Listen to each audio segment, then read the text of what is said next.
ভগবানের কাছে বিষয় সুখ মাগে না, কিন্তু ধর্ম অর্থ কাম মোক্ষ ভক্তদের ওই নারায়ণ পুরাণ ভক্তদের সেবা করার জন্য পেছু পেছু ছুটে যে তুমি আমাকে নাও, আমাদিকে নাও, আমাদিকে নাও। ভক্ত ফিরেও তাকায় না।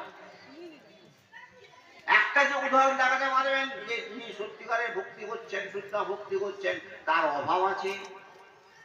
অভাব তোমার মনে।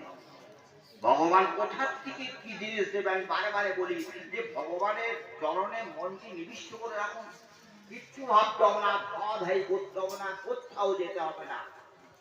ভগবান সমস্ত সম্পদে আপনাকে যদি সমৃদ্ধি না করে, আজ এত ভক্ত খুব সুন্দর আছেন, তার সামনে আপনি আমাকে যে পানিশমেন্ট দেবেন, যে শাস্তি দেবেন, সেই শাস্তি দেব।